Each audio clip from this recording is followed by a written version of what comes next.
يومين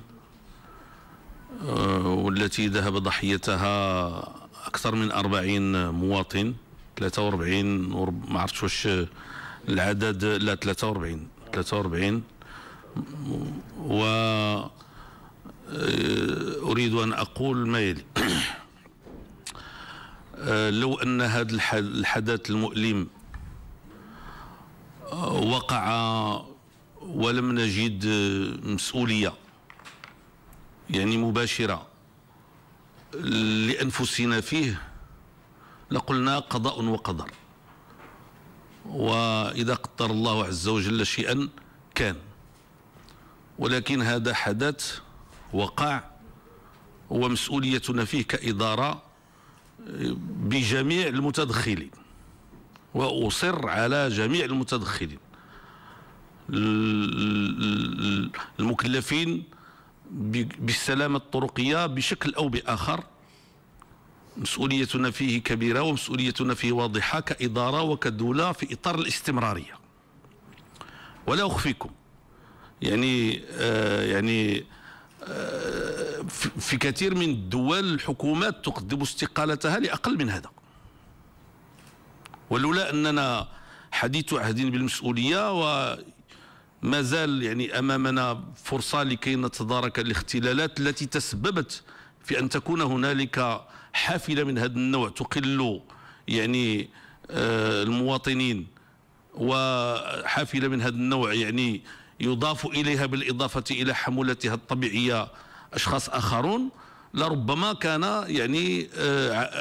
واجبا علينا أن نتخذ الإجراءات المناسبة لمثل هذا الحدث المؤلم الذي وقع. وأنا لا أقول هذا الكلام جزافا، أقوله وأنا استشعر مسؤوليتنا جميعا، هو في إطار الاستمرارية كما قلت، وكافة الأجهزة المتدخلة وكافة من يتخذ القرار في هذا المجال، لكي أقول بأنه لا أطرح الموضوع اليوم لكي نقول أننا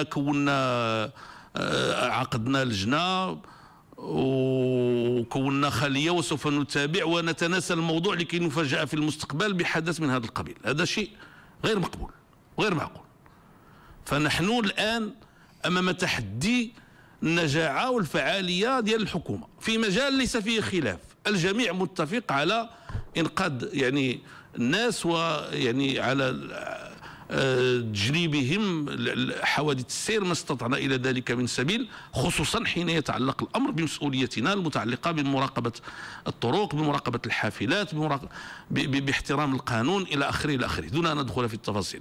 وإذا أريد أن أقول أنه الخلية التي كوناها يجب أن تنكب على هذا الموضوع، وأنا سوف أتابع عملها شخصيا. بطبيعة الحال لا أخفي أن جلالة الملك أولا متابع للملف ومتأسف على ما وقع، يجب أن نستشعر هذه المسؤولية ونقوم بما يلزم أن نقوم به.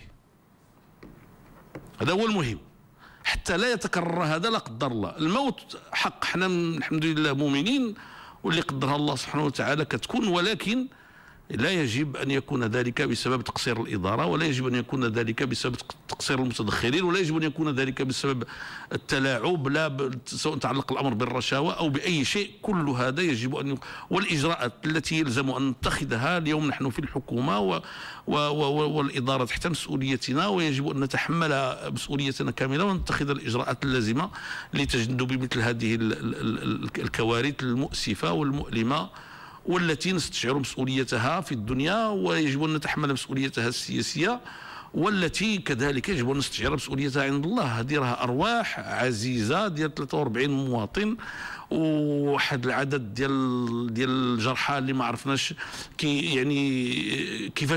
كيف سوف تكون